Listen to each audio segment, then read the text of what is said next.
Graças a Deus, glória a Jesus, maravilhoso Espírito Santo. Meus amados, que Deus abençoe a sua vida sobremaneira, na unção e no poder do maravilhoso Espírito Santo. Eu quero trazer uma palavra rema para o seu coração nesse momento, e eu quero agradecer a todos que têm dado um like, que se inscreveram aí no nosso canal no YouTube, Pastor Charles Rodrigues, você que tem interagido, compartilhado os vídeos e que tem também orado pelo nosso ministério. Deus abençoe a sua vida no poderoso nome do Senhor Jesus Cristo. Hoje nós vamos abordar um tema, e o tema de hoje, vitória sobre o pecado, culpa e condenação. Tema de hoje, vitória sobre o pecado, sobre o sentimento de culpa e condenação. E nós vamos começar aqui, à luz da palavra de Deus, não é? Nós vamos começar em Romanos, no capítulo 8, no capítulo 8, Novo Testamento. Deus abençoe a todos que já estão aí assistindo essa live. Você que está através aí dessa rede social, né? E diz assim, portanto, Romanos 8, portanto, agora já não há condenação, repare, portanto, agora já não há condenação alguma para os que estão em Cristo Jesus, porque a lei do Espírito da vida em Cristo Jesus me livrou da lei do pecado e da morte. Eu vou repetir, Romanos, no capítulo 8, e o tema de hoje, vitória sobre o pecado, sobre o sentimento de culpa e condenação. Romanos 8 diz, portanto, agora já não há condenação alguma para os que estão em Cristo Jesus, porque a lei do Espírito da vida em Cristo Jesus te livrou, já livrou você e a mim, já nos livrou da lei do pecado e da morte. Vamos agora no versículo 28. Diz assim, Romanos 8, 28. Sabemos que Deus faz com que todas as coisas concorram para o bem daqueles que amam a Deus, dos que foram chamados segundo o seu propósito. Deus me chamou você, segundo o plano dele, o propósito dele.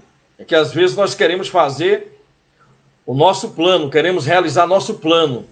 Não damos a mínima ao plano de Deus. Mas se você se alinhar com a palavra e deixar Deus direcionar a sua vida, se você deixar Deus tomar o controle da sua história, então tudo vai cooperar, vai concorrer para o seu bem.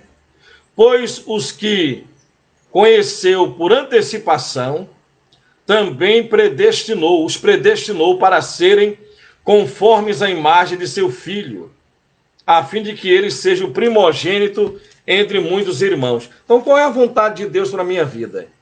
Primeiro, você já existia antes de vir ao mundo, e antes de você chegar no ventre materno, Deus traçou um plano, um propósito para você, para mim.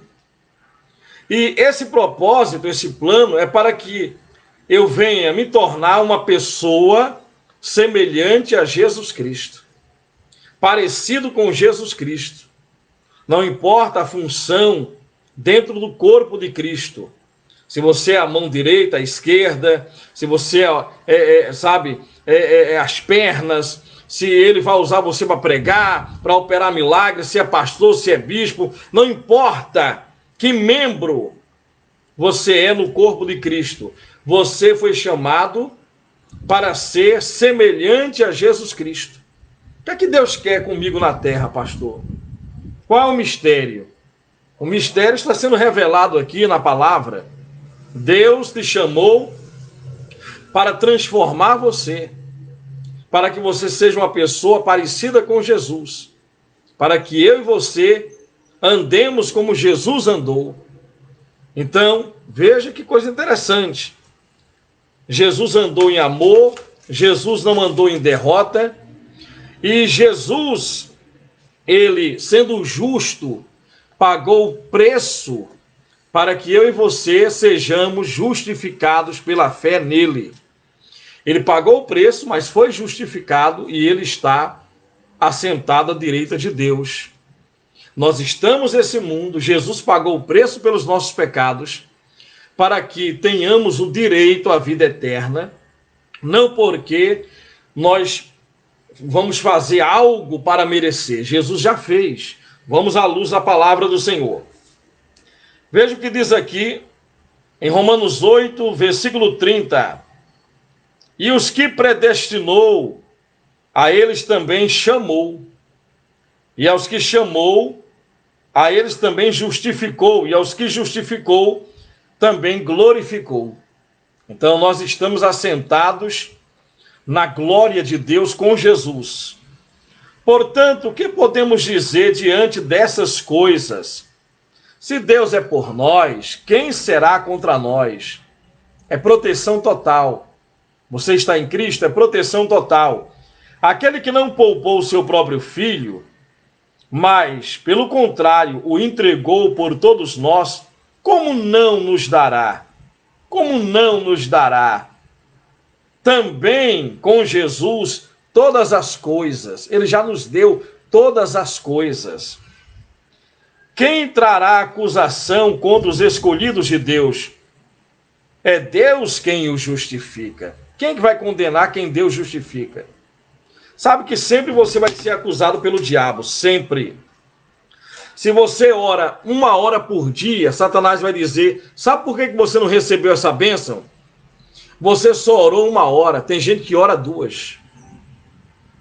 Aí você vai ler a Bíblia, você lê 1 capítulo por dia, Satanás vai dizer para você, ele vai soprar dardos inflamados, ele vai soprar na sua mente dizendo o seguinte, você ainda não recebeu a sua bênção, você não merece ser abençoado porque você só leu 1 capítulo. Tem gente que leu 3 hoje. Tem pessoas que oraram, 2 horas de tempo, e você não orou nem 1 minuto. Satanás sempre, nunca será o suficiente.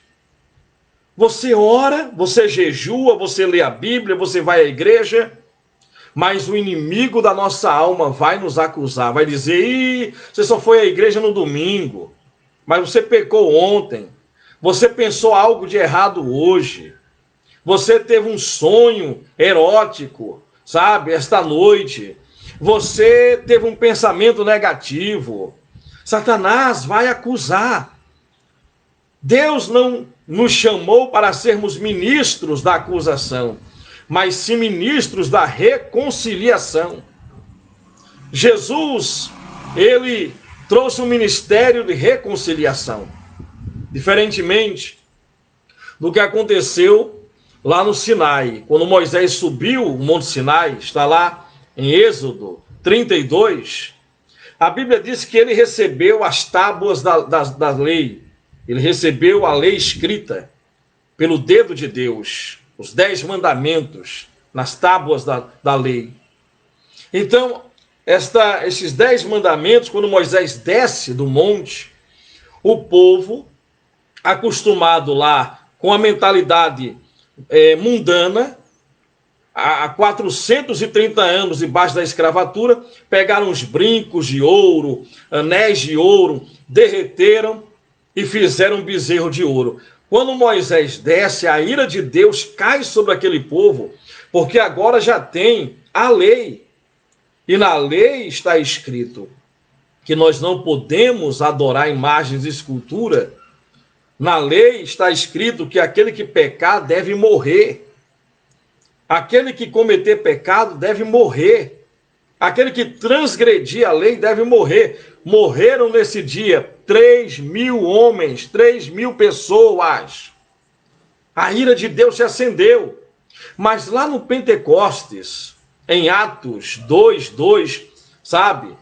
No Sinai, então, veio a condenação por causa da lei, da letra. A letra mata, o Espírito é que dá vida. Então, no monte da lei veio a condenação. Mas em Atos 2:2, no Pentecostes, quando eles estavam ali, sabe, buscando ao Senhor, veio o fogo de Deus, mas esse fogo que caiu lá no Sinai exterminou 3.000 homens. Esse fogo que caiu no Pentecostes, quando eles estavam no Monte Sião, e não no Monte Sinai, depois da morte e ressurreição de Jesus Cristo, esse fogo trouxe a língua dos anjos, esse fogo trouxe avivamento, esse fogo trouxe vida, e 3.000 almas foram salvas. Na lei, todo aquele que pecar deve morrer. Eles pecaram e morreram 3.000. E Deus fez justiça. Por quê? Porque agora Jesus havia morrido. Um justo morreu por todos os pecadores, uma vez por todas. Jesus não vai morrer novamente. Então ele já me perdoou. Ele já perdoou todos os pecados que um dia eu cometi e que um dia eu vou cometer. É claro, nós não vamos viver na prática do pecado. O pecado deve ser um acidente na vida do cristão.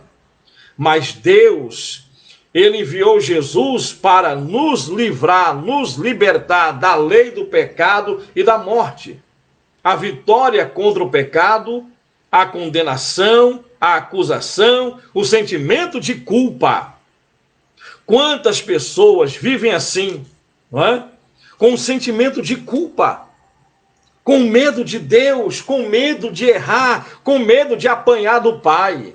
Eu tenho medo de apanhar de papai. Papai, se papai me pegar, se eu não pregar, papai me mata. Se eu entregar o cargo de diácono, papai me mata. Sai de mim, se eu não fizer isso, como se Deus fosse um carrasco, sabe, malvado, aquele pai lá, antigamente era assim, que ficava com um chicote, sabe, para bater nos seus filhos. Alguns pais faziam isso. Então as pessoas, elas vivem debaixo da lei, mesmo estando na igreja, e Jesus trazendo a graça. O que é graça? Jesus morreu, um justo morreu, para que os pecadores sejam justificados pelo sangue desse justo, a saber, Jesus Cristo. Mas quando você não sabe disto, tudo que você fizer não será o suficiente na igreja. Sabe, alguém vai lhe acusar, alguém vai lhe condenar.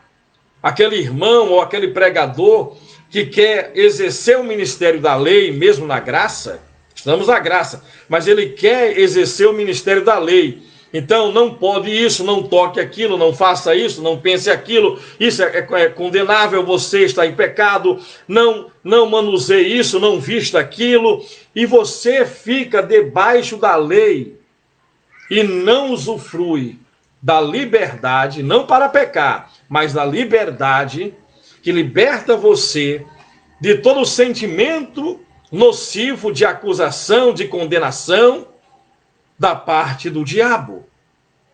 Porque por mais que você faça, você pode morar na igreja, orar, jejuar, ler a Bíblia, sabe? Você pode procurar não pensar em nada de errado, mas lá no subconsciente, o diabo vai aproveitar e vai dizer, não é o suficiente ainda. Você não vai ser salvo porque você não fez o suficiente como deveria. Então você deve jejuar mais, sabe? Você deve orar mais. Pastor, por que esse ataque na minha vida? Eu estou em pecado? Todos somos atacados. Você precisa revidar usando o nome de Jesus, usando a armadura de Deus, usando o poder da palavra, sabe? Usando a fé, agradecendo a Deus por tudo, porque tudo vai cooperar para o seu bem. Isso que você está enfrentando agora vai cooperar para o seu bem. Então não murmure, dê glória a Deus quando alguém entra na sua vida, quando alguém sai, sabe? Só queira o que Deus quer para a sua vida. Deus, eu só quero os amigos que o Senhor quer para mim. Eu só quero as ovelhas que o Senhor quer para mim. Eu só quero o emprego que o Senhor quer para mim. Eu só quero, meu Deus, a vida, os dons. Eu só quero os cargos na igreja, ou o cargo que o Senhor quer para mim. Eu não quero nada que não seja da tua vontade para a minha vida. Conduza a minha história. Conclua o teu projeto, o teu propósito. Você nasceu com um propósito. Mas nós, muitas das vezes, fazemos, como eu falei ontem na live, lá no Pontal, daqui a pouquinho eu estarei indo para o Pontal, em Maria Farinha, mais uma vigília de oração, e essa vigília não é por causa da lei, eu tenho que ir, se eu não orar e jejuar, não. Ali é um relacionamento, é um prazer. Eu posso fazer isso no quarto de casa, no monte, numa praia, aonde eu achar que eu devo fazer e me sentir melhor, mais à vontade com o meu Deus. E eu gosto muito de estar ao ar livre da natureza, de estar a sós com Deus, não é? Desfrutar da comunhão. E se eu não for, o poder vai diminuir, a graça vai diminuir, sabe? Se eu não for, então Deus não vai operar? Não! Deus já me deu tudo aquilo que eu preciso em Cristo Jesus. Jesus já pagou o preço pela nossa salvação, já cobriu com o sangue dele todos os nossos pecados. Ele já nos transportou para o seu reino da glória. Basta você confessá-lo como seu Senhor, único e suficiente Salvador. Você acreditar nele, crer nele e obedecer a palavra dele. Obedecer a palavra dele. Então, quando você é um filho obediente, você não vai cometer o pecado por medo do castigo do Pai, mas por amor, por aquilo que ele representa para você. Você não vai viver na mentira, no adultério, na prostituição, sabe? Porque você sabe que o seu corpo é templo do Espírito Santo. E não porque a condenação virá. Eu não vou receber a bênção financeira, ou eu vou ficar doente. Não. Quando você pregar a palavra, você vai pregar porque Deus te chamou para pregar, e você quer agradar a Deus e obedecer a Deus e cumprir com a missão que Ele deu a você, seja para ser um mantenedor na obra, sabe, aquele que vai prosperar para manter a obra com dízimo e oferta, seja aquele que vai trabalhar na parte da ajuda social, seja aquele que vai trabalhar como um diácono, seja o profeta, a profetisa, seja o bispo, seja o administrador, seja o pastor. Cada pessoa deve fazer debaixo da graça, por causa, sabe, do amor, da obediência à palavra viva que é o próprio Jesus Cristo. Não por causa da lei, se não fizer eu vou ser condenado. Não viva com medo de Deus. Não viva, sabe, com medo de Deus. Confia no Senhor. Confia no Senhor. Então, Deus, ele paga. Olha o que diz aqui, vamos lá. Vamos prosseguir. Vamos agora, vejamos, meu Deus. Êxodo, no capítulo 32, versículo 27, diz: declarou-lhe também assim, diz o Senhor, o Deus de Israel: pegue cada um a sua espada, percorra o acampamento de tenda em tenda, e mate o seu irmão. Olha só, o seu amigo, o seu vizinho também. Fizeram os levitas conforme Moisés ordenou. Naquele dia morreram cerca de 3.000 homens dentre o povo. 3.000 pessoas morreram porque pecaram. Agora vamos lá em 2 Coríntios, capítulo 3. Olha o que diz em 2 Coríntios, no capítulo 3. Então nós vemos que no Monte Sinai a lei veio e as pessoas morreram. Elas morreram porque transgrediram a lei. 3.000 homens. Em Atos 2:2, 3.000 foram salvos quando receberam ali o Espírito Santo. Agora vamos ver aqui, vejamos, 2 Coríntios, no capítulo 3, 2 Coríntios, capítulo 3, Novo Testamento. Tema de hoje, gente, a vitória sobre o pecado, sobre a culpa e a condenação. Segundo aos Coríntios 3 diz: será que com isso estamos começando a nos recomendar a nós mesmos novamente? Será que precisamos, como alguns, de cartas de recomendação para vocês ou da parte de vocês? Então a carta de recomendação, sabe, é o Espírito Santo. Vocês mesmos são a nossa carta. O cristão, você já é a própria carta de recomendação. Tem igreja que exige isso. Mas você é a própria carta de Deus quando chega no ministério para abençoar aquele ministério. E diz assim, ó. Vocês, versículo 2, vocês mesmos são a nossa carta escrita em nosso coração, conhecida e lida por todos. Vocês demonstram que são uma carta escrita de Cristo, resultado do nosso ministério, escrita não com tinta, mas com o Espírito do Deus vivo, não em tábuas de pedra. Repare, gente, não é mais na lei, em tábuas de pedra, mas em tábuas de corações humanos. Tal é a confiança que temos diante de Deus por meio de Cristo. Repare, vamos lá. Olha só que coisa maravilhosa. Vejamos, meu Deus do céu. Vamos lá, segundo aos Coríntios. Glória a Deus. Tal é a confiança que nós temos diante do Senhor. Deixa eu ver aqui. O vento bateu. Vamos lá. Eita, Deus poderoso. Daqui a pouquinho vou estar no Pontal em Maria Farinha. É tão bom, gente, ficar sós com Deus. Pode ficar aí no seu quarto mesmo. Não tem problema nenhum. Vamos lá. Vejamos. Segundo aos Coríntios 3.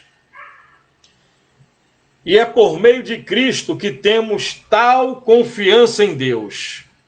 Versículo 5. Não que sejamos capazes de pensar alguma coisa como se viesse de nós mesmos, mas a nossa capacidade vem de Deus. Foi Ele quem também nos capacitou para sermos ministros de uma nova aliança. Ministros de uma nova aliança. Não da letra, mas do Espírito, porque a letra mata, mas o Espírito dá vida. Se o ministério da morte, olha o que Paulo está dizendo aqui, que o ministério da lei trouxe morte, que ninguém sabia o que era pecado, mas a lei então revelou o pecado.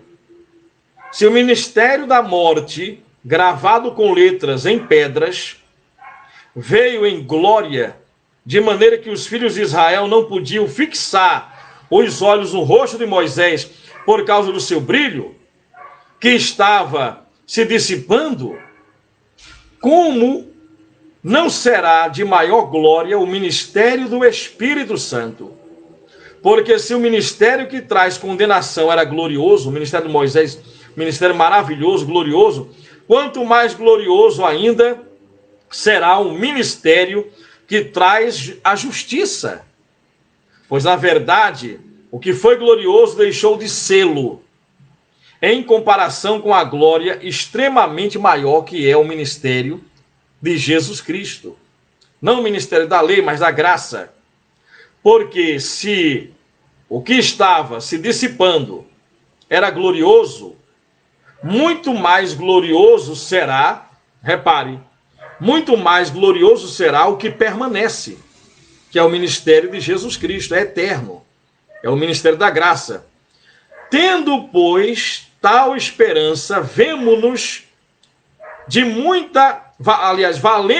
muita confiança no falar. E não somos como Moisés, que colocava um véu sobre o rosto, para que os israelitas não fixassem os olhos no restante da glória que se dissipava. Mas a mente deles tornou-se insensível, pois até hoje, quando se lê a leitura antiga da velha aliança, o mesmo véu, o véu da incredulidade, do medo, permanece, não lhe sendo retirado, pois somente em Cristo ele é removido. Sim, até hoje, sempre quando é lido Moisés, há um véu sobre o coração das pessoas. Contudo, quando um deles se converte ao Senhor, o véu é retirado. O Senhor é Espírito, repare agora, gente. E onde está o Espírito do Senhor, aí a liberdade.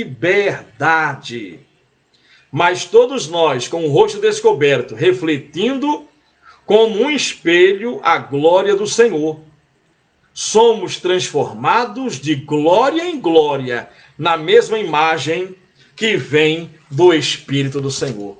Então, você recebe o Evangelho da Graça, então o poder do Espírito Santo resplandece em você e através de você, e transforma você e transforma as pessoas ao seu redor e derredor.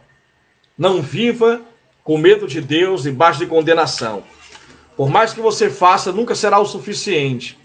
Você não será salvo pelo seu mérito, mas você já está salvo pela graça de Deus. Permaneça na graça, permaneça em Jesus, permaneça conectado à videira verdadeira, tá certo? Não deixe ninguém lhe acusar, diabo, demônio, inferno, nem a sua própria consciência. Saiba que Jesus pagou um preço. Agora, faça como o filho pródigo, ele fez lá em Lucas 15, versículos 17 e 18. Ele caiu em si, e ele alinhou a vida dele e disse: eu vou me levantar e vou voltar para a casa do meu pai. Eu vou voltar a fazer o que eu fazia antes. Eu não vou mais viver na orgia, na mentira, no pecado, na promiscuidade, no sexo ocasional. Eu vou me consertar com Deus. Eu vou fazer aquilo que o Espírito Santo está mandando, porque eu quero estar alinhado com a palavra. Eu quero obedecer a palavra. Eu quero estar alinhado com Deus e que Deus cumpra o que Ele planejou na minha vida. Diga isso para Ele: Senhor, faça-se a tua vontade. Cumpra na minha vida o que o Senhor planejou. Aí sabe o que vai acontecer? Nenhuma condenação estará sobre você. E a Bíblia diz em Romanos 8,31, se Deus é por nós, quem será contra nós? Ele vai defender você, vai proteger você. Ai daquele que se levantar contra você. Ai daquele que tentar destruir a sua vida. Ai desse ou daquele, sabe, seja entidades malignas, seja seres humanos, que tentar tocar na sua vida, sabotar a tua história. Aí sim, você vai estar alinhado, andando na presença dele, e você vai ver que ele é confiável. Confia no Senhor, não fique preocupado com nada, porque tudo coopera para o bem daqueles que amam a Deus, tá certo?